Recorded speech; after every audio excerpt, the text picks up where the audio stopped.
تو ان کے پاس کوئی اتنے وسائل نہیں ہیں. میں آپ کو یقین سے کہتا ہوں کہ پاکستان میں زیادہ وسائل ہیں سارے اسکینڈینیوین ممالک سے. لیکن وہاں خوشحالی دیکھیں. ترستے ہیں ہمارے بیچارے پاکستان کے لوگ کہ کہیں ہمیں ویزا مل جائے اور ہم وہاں چلے جائیں. وسائل یہاں زیادہ ہیں, خوشحالی ادھر زیادہ ہے, کیونکہ وہ یاد رکھنا, یہ پھر سے میں بار بار اپنے لوگوں کو بتاتا ہوں, رحمت للعالمین ان کو خطاب ملا تھا, رحمت المسلمین نہیں ملا تھا. یعنی کہ وہ سارے انسانوں کے لیے رحمت بن کے آئے تھے.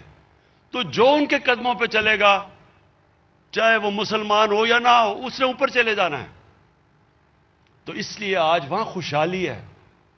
اور ہمیں, مجھے افسوس سے کہنا پڑتا ہے کہ دنیا کی تاریخ کا واحد ملک جو اسلام کے نام پہ بنا تھا, جس کا نعرہ تھا کہ پاکستان کا مطلب کیا, لا الہ الا اللہ, وہ نعرہ تو لگاتے رہے ہیں ہم.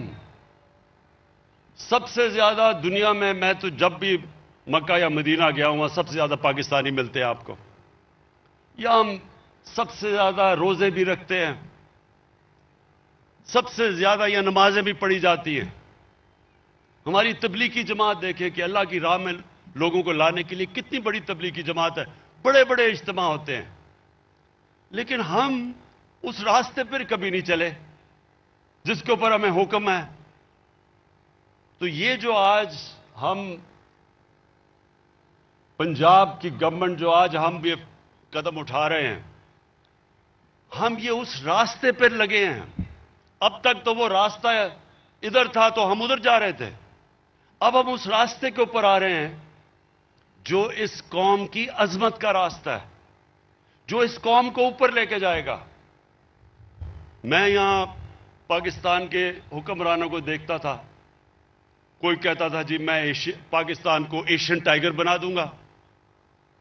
ایشین ٹائیگر کیا مقابلہ کر سکتا ہے جو مدینہ کی ریاست کہ جو ایک قوم کھڑی ہوئی تھی جسے دنیا کی امامت کی تھی. ایشین ٹائیگر تو کوئی چیز ہی نہیں اس کے سامنے. ہم اس راستے پہ جانا چاہتے ہیں جس کے لیے پاکستان بنا تھا. اگر پاکستان اس راستے پہ نہیں چلے گا تو یاد رکھیں یہ بہت بڑا دھوکہ تھا ہندوستان کے مسلمانوں پہ. ان بیچارے لوگوں نے وہاں جن کو پتا تھا کہ وہ پاکستان میں نہیں آئیں گے, انہوں نے بھی پاکستان کے لیے ووٹ ڈالی تھی. وہ سارے دعا کرتے تھے پاکستان کے لیے, اور وہ اس لیے کرتے تھے کیونکہ انہوں نے, علامہ اقبال نے جو مسلمانوں کو, ہندوستان کے مسلمانوں کو جو خواب دی تھا کہ ہم ایک مثالی اسلامی ریاست بنائیں گے, انہوں نے اس کے لیے ووٹ ڈالی تھی. اور ہم نے اس سے تقریروں میں تو بڑا نام لیا ہم نے اسلام کا اور اس ریاست کا, لیکن عملی طور پہ ہمارا کوئی تعلق ہی نہیں اس ریاست سے جو اس کو بننا چاہیے تھا. تو یہ جو 3 کروڑ خاندانوں کو تقریباً 400 ارب روپیہ اس کا وہ خرچ کر کے ہیلتھ انشورنس جو ملے گی, میں یہ اس لیے بار بار آپ کو خراج تحسین پیش کرتا ہوں, عثمان بزدار آپ کو اور ڈاکٹر یاسمین آپ کو اور آپ کے ساری ٹیم کو, کہ یہ انشاءاللہ یہ وقت بتائے گا کہ آپ نے یہ وہ کام کیا ہے کہ یہ ہم یہ میٹرو ٹرین اور اورنج ٹرینوں کے اوپر جتنے مرضی اتنے پیسے خرچ کر دیتے ہیں, وہ وقت بتائے گا کہ وہ کتنا فائدہ پہنچائے گی. پیسہ تقریباً اتنا ہی ہے, اور یہ اس ملک کو کدھر لے کے جائے گا جو آج آپ نے قدم اٹھایا.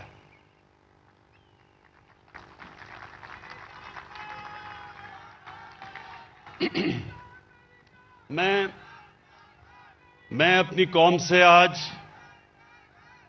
اس بڑے خوشی کے دن میں اپنی قوم سے پھر سے ان کو ایک چیز یہ بتانا چاہتا ہوں کہ دیکھیں, اللہ کا حکم ہے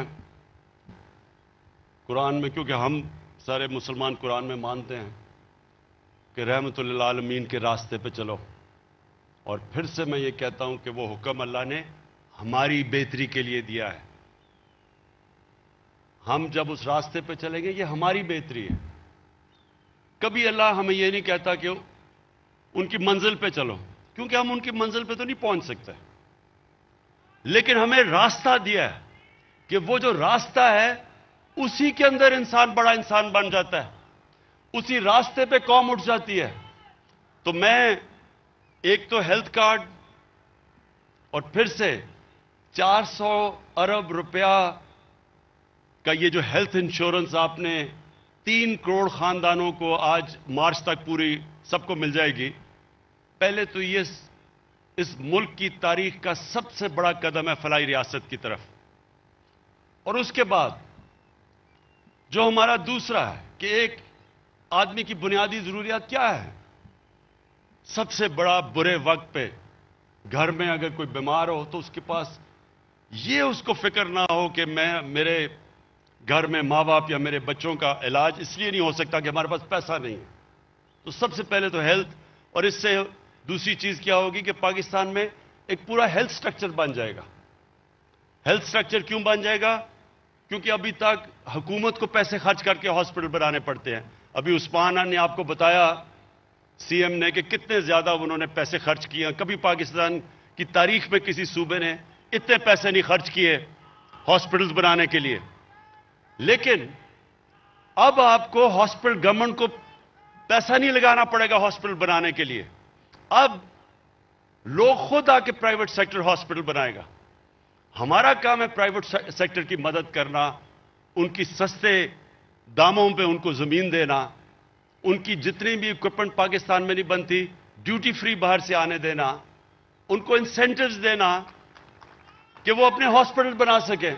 اور ان علاقوں میں اب جدھر کبھی ہمارے، مجھے افسوس سے کہنا پڑتا ہے کہ ہمارے وہ جو ڈاکٹرز جو گورنمنٹ ہاسپٹل میں کام کرتے ہیں وہ نہیں جاتے تھے دور دراز علاقوں میں، وہ خالی پڑے ہوتے تھے ہمارے ڈسٹرکٹ ہاسپٹلز۔ اب جو ڈسٹرکٹ ہاسپٹلز جدھر گورنمنٹ کے ڈاکٹرز نہیں جائیں گے لیکن وہاں اگر پرائیویٹ سیکٹر آ گیا تو ہم بند کر دیں گے۔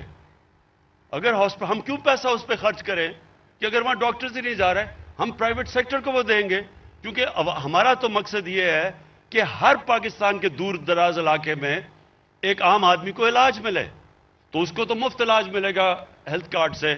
تو اس لیے سب سے بڑا فائدہ یہ ہوگا کہ ایک نیٹ ورک ہمارا پھیل جائے گا ہاسپٹلز کا سارے پاکستان میں، جو اب تک ہم نہیں کر سکے۔ اور پھر دوسری ضرورت لوگوں کی اپنے سر پہ چھت ہوتی ہے۔ یہ بھی آپ کو بتاؤں کہ یہ بھی بڑا خاموشی سے انقلاب آ رہا ہے۔ پہلی دفعہ پاکستان کی تاریخ میں ہم نے بینکوں سے کم آمدن والے لوگوں کے لیے قرضوں کا بندوبست کیا، اور ہمیں بڑا مشکل لگی، قانون ہمیں مدد کرنی پڑی بینکس کی۔ فور کلوجر لا ایک قانون تھا، اس کے جب تک وہ پاس نہیں ہوتا تھا بینکس قرضے نہیں دیتے تھے، تو وہ ہم نے، اور پھر رکاوٹیں جو تھی ان کو ہم نے دور کیا، انسینٹیوائز کیا۔ آج مجھے خوشی یہ ہے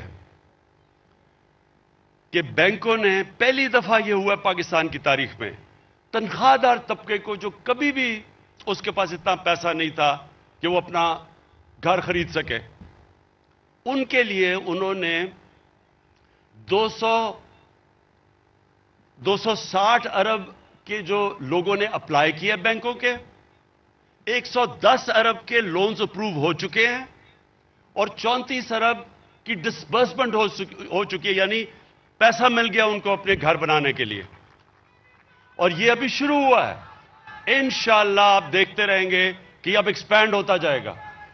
اس کے بعد ہم نے نچلے طبقے، کامیاب پاکستان میں 20 لاکھ نچلے طبقے کے جو خاندان ہیں، 20 لاکھ، ان کو ہم نے سود کے بغیر قرضے دیے ہیں، اخوت کے ذریعے، کہ وہ اپنے سود کے بغیر 27 لاکھ تک قرضہ کہ وہ اپنا گھر بنا سکیں جو غریب طبقہ ہے، وہ بھی ہمارا ایک پروگرام شروع ہو چکا ہے۔ اور پھر ہم نے احساس کے نیچے جو احساس راشن ہے، اس میں ہم نے آدھی اپنی آبادی کو 54% پاکستان کے گھرانوں کو ہم راشن دے رہے ہیں کہ آٹا، گھی اور دالیں جو عام آدمی استعمال کرتا ہے وہ جب بھی لینے جائیں 30% ان کو سبسڈی دی جائے گی ان 3 چیزوں کے اوپر، آٹا، دال اور گھی کے لیے۔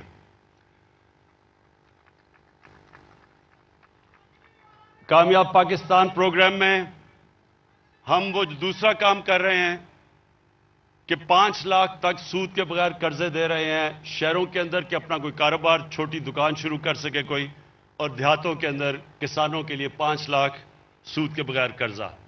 اس سارا کا مقصد کیا ہے کہ اس راستے پہ ہم لگیں، وہ جو ہمیں مدینہ کی ریاست میں دکھایا گیا تھا کہ اپنی اس ملک کی جب ڈیولپمنٹ ہو تو وہ باٹمز اپ ہو، یعنی نیچے سے اوپر آئے، بجائے اس کے کہ جو اب تک ہوتا رہا کہ امیر امیر ہوتا گیا اور نچلا طبقہ غریب ہوتا گیا۔